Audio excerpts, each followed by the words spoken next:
Picture this. You're standing on the deck of a massive merchant ship in the year 1500, loaded down with precious cargo from distant lands. The familiar coastline you've been sailing toward for weeks is finally within sight. But there's a problem.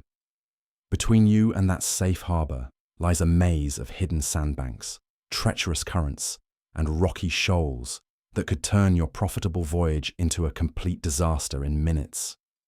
You need someone who knows these waters like the back of their weathered hand. You need a harbour pilot. Before we dive into this incredible world of maritime navigation, make sure to hit that subscribe button and give this video a like. I want to hear from you in the comments about what part of harbour piloting you find most fascinating. Is it the incredible skill these pilots possessed? Or maybe the dangerous conditions they worked in? Let me know what catches your attention most. Now, harbour pilots in the 1500s weren't just boat drivers with good local knowledge. These were the unsung heroes of maritime trade, the difference between a successful merchant voyage and a shipwreck that would be talked about in taverns for decades. Every major port from Venice to Hamburg had its own guild of these specialised navigators, and they guarded their secrets more carefully than kings protected their treasuries. The morning routine of a harbour pilot was something that would make modern maritime workers nervous. Long before the sun painted the horizon, these seasoned sailors were already pulling their small rowing boats through the pre-dawn darkness. They'd head out to what sailors called the roads, that area of deeper water just outside the harbour where incoming ships would wait for guidance. The timing had to be perfect because merchant captains didn't like to wait, and every hour spent sitting offshore was money lost to tides, weather, and impatient crews. What made these pilots so valuable wasn't just their knowledge of where the rocks were hidden. They understood something that no chart could capture: how water moved. Every harbour had its own personality, its own moods that changed with the seasons, the tides, and even the time of day. A channel that was perfectly safe at high tide could become a ship-killing trap when the water dropped. Sandbanks shifted after storms, creating new hazards where none existed the week before. The pilot boats themselves were marvels of practical design. These weren't the sturdy merchant vessels or imposing warships that dominated the seas. Pilot boats had to be fast, nimble, and seaworthy enough to handle conditions that would keep larger ships safely in port. Built low and lean, they could slice through choppy waters and maneuver in spaces where bigger vessels would struggle. The boats were designed with one purpose in mind: getting the pilot safely to and from ships that needed his expertise. When a pilot finally reached an incoming merchant ship, the real show began. Climbing aboard a moving vessel from a small boat in rough seas required timing, strength, and nerves of steel. There were no safety harnesses, no modern equipment to make the transfer easier. One wrong move meant a cold swim in dangerous waters, assuming you survived the fall between two wooden hulls that could crush you like a walnut.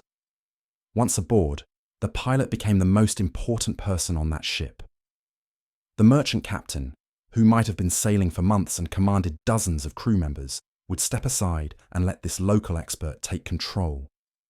It wasn't about rank or ego, it was about survival and profit. A good pilot could save days of waiting for the right conditions, while a bad decision could cost everything. Reading the wind was an art form that took decades to master. Modern sailors have weather forecasts, radar, and sophisticated instruments to tell them what's coming. Harbour pilots in 1500 had their eyes, their experience, and an almost supernatural ability to read the signs nature provided.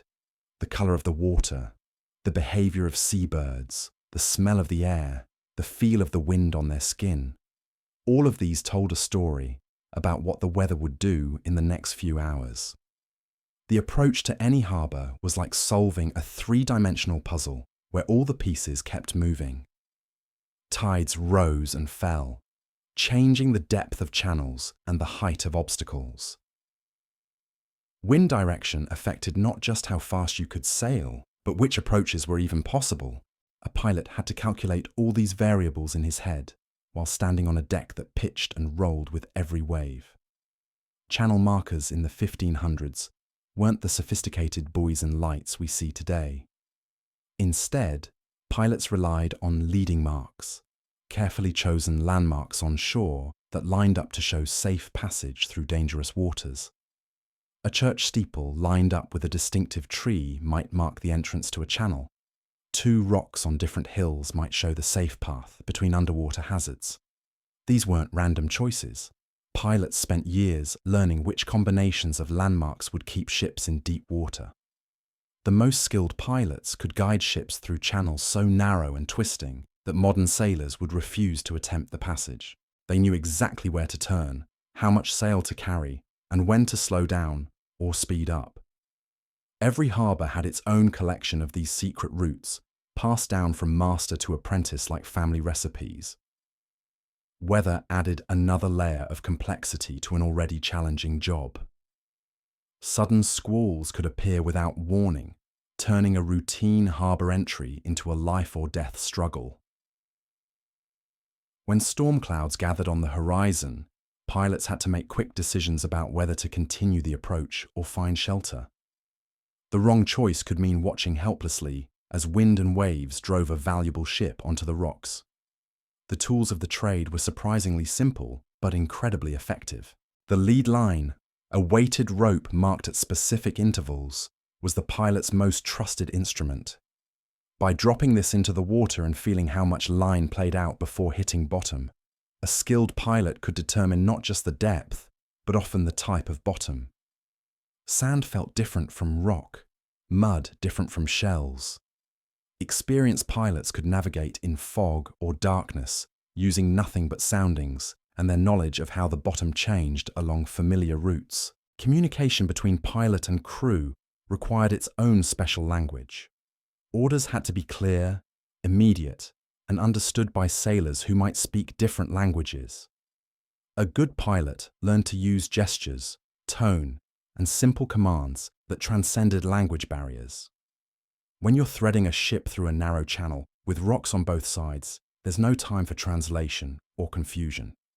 The apprentice system ensured that this vital knowledge didn't die with each generation of pilots. Young men would spend years learning from masters, starting with basic boat handling and gradually working up to the complex skills needed to guide large ships.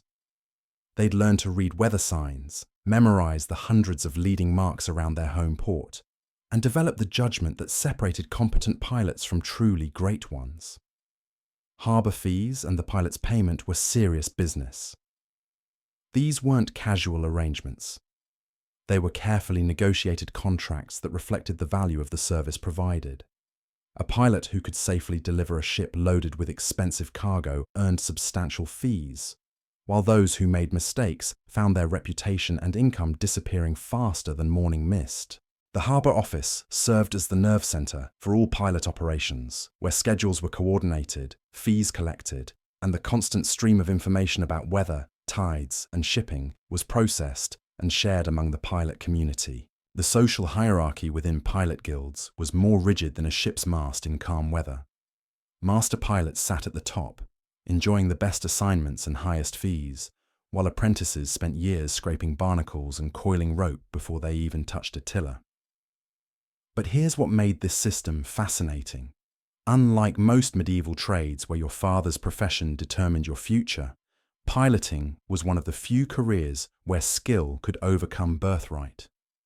A fisherman's son with exceptional water sense could eventually outrank a merchant's boy who couldn't read the tide to save his life. The most experienced pilots developed what other sailors called harbour sight, an almost mystical ability to see dangers that weren't visible to normal eyes. They could spot the telltale ripples that revealed a submerged rock, or notice the subtle colour change in water that warned of a shifting sandbank. One famous Venetian pilot reportedly guided ships through the lagoon entrance during a fog so thick that crew members couldn't see their own feet, using nothing but the sound of waves against different types of shoreline. What really separated the masters from the apprentices wasn't just knowledge, it was timing. Knowing where to turn was important, but knowing exactly when to turn could mean the difference between threading safely through a narrow passage or scraping your keel against hidden stones. The best pilots had an internal clock that accounted for wind speed, current strength, and the momentum of heavily loaded vessels. They could call for a course change at precisely the right moment, even when common sense suggested waiting longer or turning sooner. The politics of harbour piloting got messier than a tavern fight during shore leave. Different pilot guilds often competed for the same lucrative shipping routes, leading to territorial disputes that made modern trade wars look like polite disagreements. Some ports had exclusive arrangements with specific pilot organisations, while others allowed open competition that could turn harbour entrances into floating battlegrounds of rival boats racing to reach incoming ships first. Local knowledge extended far beyond just water depth and channel locations. Master pilots knew which dock workers loaded cargo fastest, which harbour masters demanded the biggest bribes, and which merchant captains paid their bills on time. They understood the rhythm of their ports, when the fish market opened, when the tide mills started grinding grain, and when the customs officials took their afternoon breaks. This information was as valuable as knowing where the rocks were hidden. The apprentice, watching his master work, was learning more than navigation techniques. He was absorbing a complete understanding of how harbours functioned as living, breathing economic ecosystems. Every decision the pilot made, from which dock to approach to how quickly to bring the ship alongside, affected dozens of other people whose livelihoods depended on the smooth flow of maritime commerce. Weather prediction became an obsession for successful pilots because their reputation depended on making accurate forecasts hours before conditions actually changed. They studied cloud formations with the intensity of scholars examining ancient texts, learning to distinguish between clouds that brought brief showers and those that unleashed ship-destroying storms. The colour of the sunset, the behaviour of harbour seals, the direction smoke rose from chimneys. Everything provided clues about tomorrow's conditions. The most challenging part of any pilot's job wasn't the technical navigation, it was managing the human element. Merchant captains who had successfully crossed oceans didn't always appreciate being told how to handle their ships by local pilots. Crew members exhausted from long voyages sometimes responded slowly to orders. Passengers nervous about the final approach to port could interfere with critical maneuvers. A skilled pilot learned to read people as carefully as he read the water, knowing when to be firm and when to be diplomatic. Night piloting required completely different skills than daytime navigation. Without visual leading marks, pilots relied on sounds, smells, and the feel of the water beneath their vessel. The echo of waves against stone walls could reveal the location of harbour entrances. The smell of wood smoke might indicate which direction lay the town. Even the taste of the water could provide clues. Fresh water mixing with salt often marked the mouths of rivers that served as navigation references. Emergency situations separated competent pilots from legendary ones. When sudden storms caught ships in exposed positions, when mechanical failures left vessels unable to maneuver properly, when fires or flooding threatened valuable cargoes, these were the moments that defined careers. The pilots who could improvise solutions under extreme pressure earned reputations that lasted for generations, while those who panicked found themselves looking for new professions. The financial side of piloting was more complex than simple fee collection. Master pilots often invested their earnings in shares of the ships they guided, creating financial partnerships that aligned their interests with successful voyages. Some established pilot dynasties that controlled harbour approaches for centuries, passing down not just knowledge, but also valuable contracts and political connections that protected their monopolies. Training new pilots required patience that would test a saint's resolve. Apprentices had to memorize hundreds of landmarks, learn to judge distances across water, and develop the physical stamina needed for long hours in small boats. The failure rate was astronomical. For every apprentice who eventually earned his pilot's license, 3 or 4 others gave up or were dismissed for lacking the necessary skills or judgment. The tools pilots carried might have looked simple, but each item represented years of refinement and testing. Their lead lines weren't just weighted ropes, they were precision instruments calibrated to provide exact depth measurements in specific harbours. The marks along the line weren't arbitrary. They corresponded to critical depths where ships needed to change course or adjust their approach. Even the type of weight used mattered, as different materials would bring up samples of the sea bottom that revealed location as clearly as any chart. Communication with shore-based assistants created an early warning network that gave pilots crucial advantages. Lookouts positioned on headlands could signal wind changes or approaching weather systems using flags, smoke, or reflected sunlight. These shore watchers often included retired pilots whose eyes weren't sharp enough for active duty, but whose experience made them valuable observers and advisors. The relationship between pilots and the religious authorities of their ports created some of the most interesting dynamics in medieval maritime commerce. Many harbours had chapels or shrines positioned specifically to serve as navigation aids, and the priests who maintained these landmarks often worked closely with pilot guilds. These holy men understood that their buildings served a dual purpose: saving souls on Sunday and saving ships every day of the week. Some clever clergy even charged pilots small fees for keeping navigation lights burning in church towers during dangerous weather. The seasonal rhythms of piloting work varied dramatically depending on location and local trade patterns. Northern European harbours might see frantic activity during summer months when ice-free conditions allowed maximum shipping, followed by long winter periods when only the most experienced pilots would venture out in storms that could freeze a man's beard solid. Mediterranean ports maintained steadier year-round traffic, but faced their own challenges during the autumn storm season, when sudden weather changes could trap ships in dangerous positions. Competition between pilots wasn't always the gentlemanly affair that guild regulations suggested.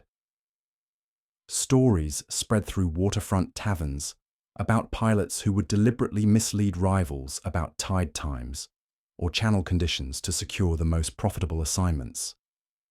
Some masters were known to spread false rumours about new hazards in channels they wanted to keep for themselves. The most cutthroat pilots would even sabotage competitor boats, though proving such accusations was nearly impossible when the evidence lay at the bottom of the harbour. The development of specialised pilot signals created a maritime language that transcended spoken words.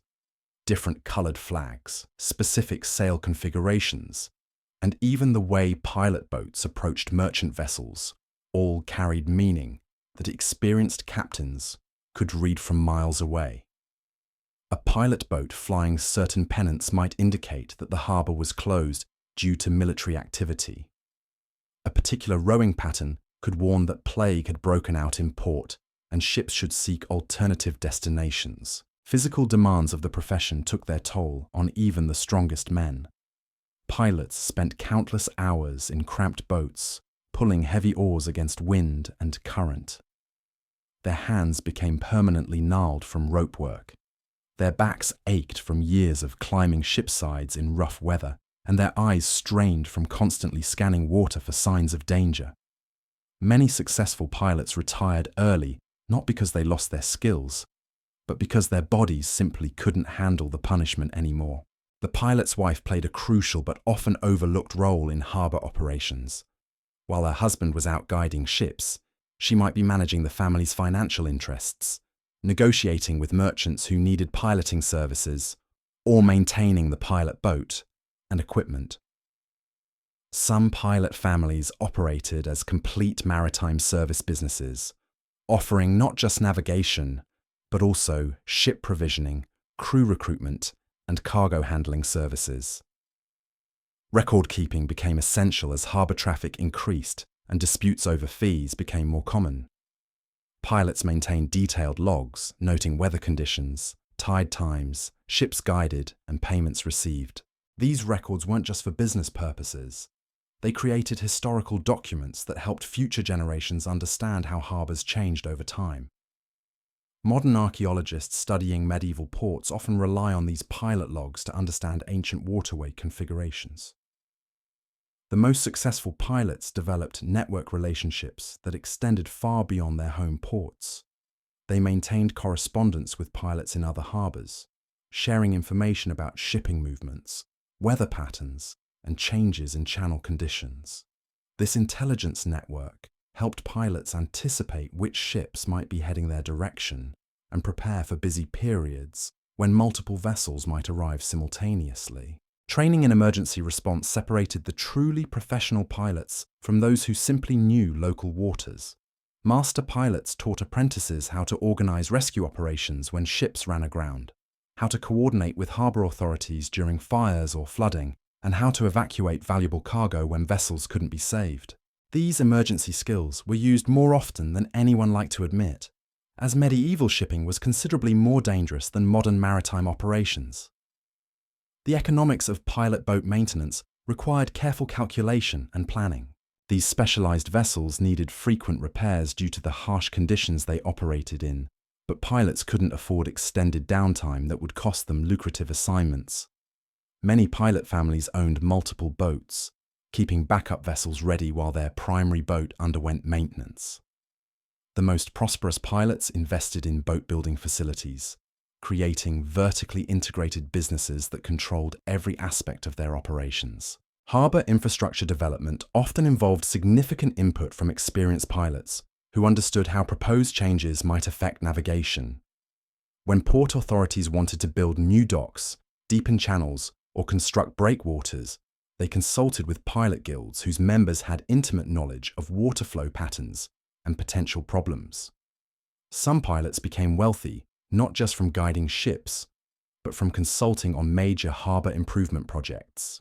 The apprentice system created strong bonds between masters and students that often lasted entire lifetimes. Successful pilots frequently established their former apprentices in pilot positions at other ports, creating professional networks that spanned hundreds of miles. These relationships provided mutual support during difficult times and helped ensure that high standards of seamanship were maintained across different harbours. Legal disputes involving pilots could become incredibly complex, involving maritime law, guild regulations, and local customs that varied significantly between different ports. When ships were damaged during pilot-guided approaches, determining liability required careful investigation of weather conditions, pilot qualifications, and whether proper procedures had been followed. Some of these legal cases dragged on for years, with significant financial consequences for everyone involved. The social status of pilots varied dramatically, depending on local circumstances and individual success levels. In major commercial ports, master pilots might own substantial properties and enjoy social standing equal to successful merchants. In smaller harbours, pilots might struggle financially during slow periods and work additional jobs to support their families. The unpredictable nature of maritime commerce meant that even successful pilots faced periods of uncertainty and financial stress. Weather forecasting techniques passed down through generations of pilots represented some of the most sophisticated meteorological knowledge available in medieval times. Master pilots could predict storm systems days in advance by observing subtle changes in wave patterns, animal behavior, and atmospheric conditions that modern meteorologists might overlook. This forecasting ability was so valuable that some pilots were retained by merchant guilds specifically to provide weather predictions for planned voyages. The transition from apprentice to independent pilot marked one of the most significant career milestones in medieval maritime professions. New pilots had to demonstrate not just technical competence, but also the judgment and leadership skills necessary to command respect from experienced ship captains. The examination process varied between different pilot guilds, but typically involved practical demonstrations of navigation skills under challenging conditions, often with guild masters deliberately creating difficult scenarios to test the candidate's abilities under pressure. The relationship between pilots and harbour authorities created a delicate balance of power that could shift as quickly as afternoon tides. Port officials needed pilots to keep commerce flowing smoothly, But they also worried about these independent operators becoming too powerful or influential. Some harbours attempted to bring pilots under direct government control, while others preferred the flexibility of independent contractors who could adapt quickly to changing conditions without bureaucratic delays. Religious observances played a surprising role in pilot operations, though not always in ways the church authorities appreciated. Many pilots developed personal superstitions about lucky and unlucky days for guiding certain types of ships. Some refused to work on specific saints' feast days, believing it brought bad fortune. Others insisted on carrying blessed items in their pilot boats or performing small rituals before attempting particularly dangerous approaches. These practices sometimes conflicted with official church doctrine, creating tension between spiritual beliefs and practical seamanship. The development of specialized pilot equipment represented centuries of trial and error refinement. The perfect pilot boat design varied significantly between different harbors. What worked beautifully in the sheltered waters of a Mediterranean bay might be completely unsuitable for the rough conditions off an Atlantic coast. Some pilots favored speed above all else, using lightweight boats that could race to incoming ships before competitors arrived. Others preferred stability and seaworthiness, accepting slower speeds in exchange for safer working conditions during storms. Seasonal variations in harbour conditions required pilots to essentially master multiple different navigation challenges throughout the year.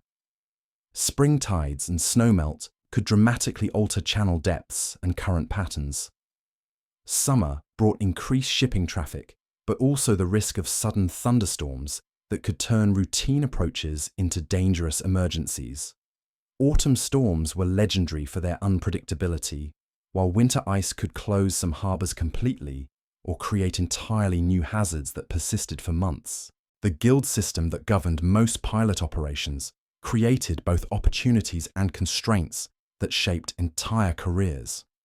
Guild membership provided legal protection, guaranteed territories, and standardized fee structures that prevented ruinous competition.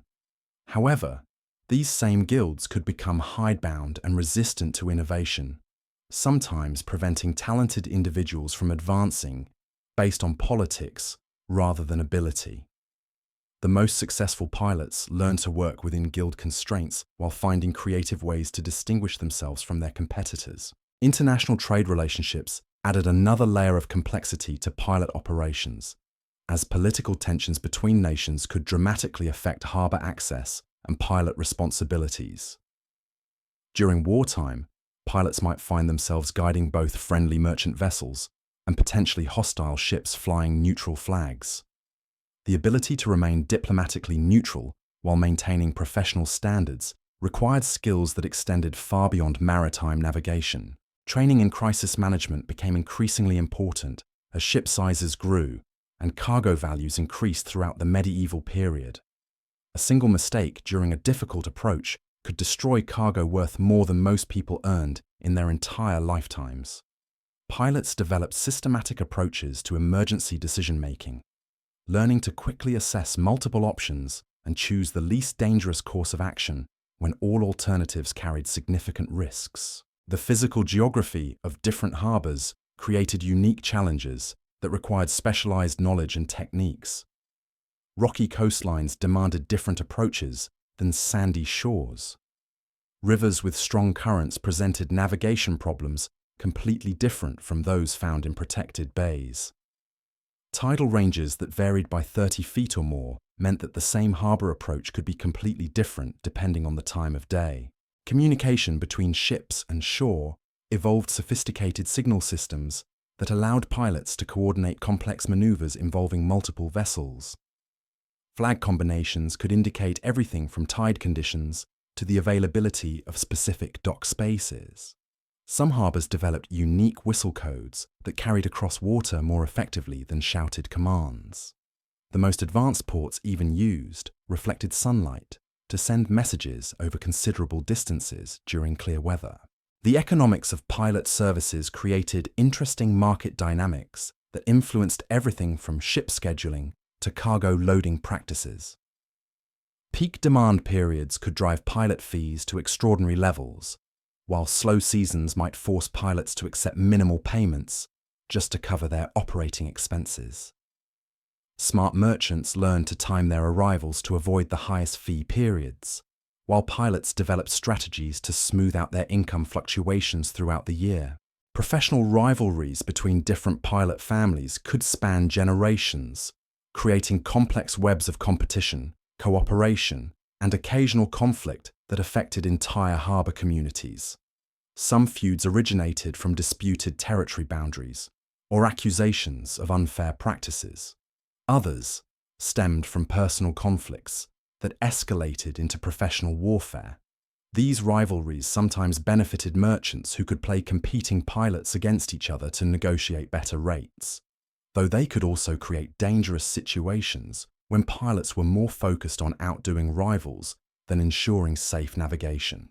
The preservation and transmission of local knowledge represented one of the most critical aspects of pilot training, as this information couldn't be found in any written charts or sailing directions. Master pilots carried in their heads detailed mental maps of their harbours that included not just physical features, but also behavioural patterns, how currents changed with different wind conditions, where ice formed first during cold snaps, which channels silted up fastest after storms.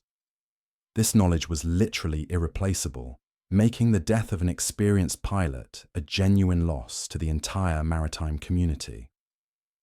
Harbour maintenance and improvement projects required careful coordination with pilot guilds, whose members understood the practical implications of proposed changes better than anyone else. Moving a single navigation marker could affect approach routes that had been used safely for decades. Dredging operations might temporarily create new hazards while eliminating old ones. The most successful port developments involved pilots from the earliest planning stages, ensuring that improvements actually enhanced rather than complicated navigation safety. The social networks that developed around pilot operations extended far beyond professional relationships, creating communities of mutual support that helped families survive the inherent uncertainties of maritime life. Pilot wives often formed their own informal organizations that provided assistance during emergencies, shared resources during difficult periods, and maintained communication networks that kept track of family members working in distant ports.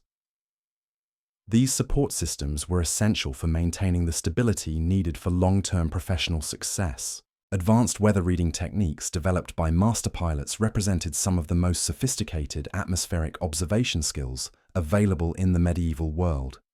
The ability to predict wind shifts hours in advance by observing cloud formations, wave patterns, and even the behavior of harbour wildlife gave experienced pilots enormous advantages over competitors who relied on less refined forecasting methods.